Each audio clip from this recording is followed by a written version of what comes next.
बेरहमी के साथ सारी बहुएं पियर से माल ससुराल लेके आती हैं। हिंदुस्तान में एक ऐसी बहू आ गई, सारा पियर ससुराल लूट लिया और पियर भर दिया।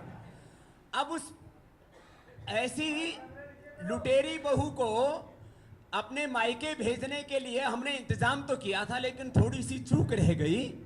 हमारा लक्ष्य होगा कि यह जो देश में एक राजनीतिक कलंक है सोनिया गांधी, क्योंकि उसने भारत के लोकतंत्र और लोकतांत्रिक संस्थाओं को बंधक बना लिया है और 125 करोड़ लोगों का हक मार लिया है।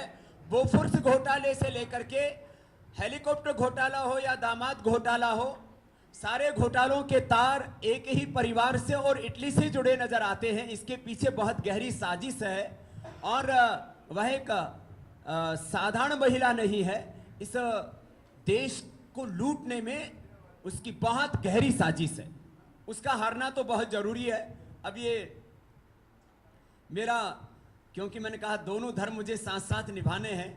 भगवान राम जी को क्यों लेके गए विश्वामित्र जी? विश्वामित्र जी तो खुद धनुष विद्या जानते थे। बीजेपी को 250 से 300 एनडीए के साथ, और इस बार पूर्ण बहुमत की सरकार बनेगी। लोगों का मूड ये है कि अब वो जो है लड़खड़ाती की सरकार नहीं देखना चाहते और एक पूर्ण बहुमत वाली ईमानदार, अनुभवी, स्थायी और मजबूत सरकार देने का वादा केवल मोदी रखते हैं। भ्रष्टाचार को लेकर क्या कहना, अगर बीजेपी आती है तो कितनी जल्दी से देश में भ्रष्टाचार कम हो जाए? मोदी जी जब सरकार बनाएंगे तो पहले ही दिन से देश में एक परिवर्तन देखने को मिलेगा। बेईमान लोग बेखौफ नहीं घूम पाएंगे।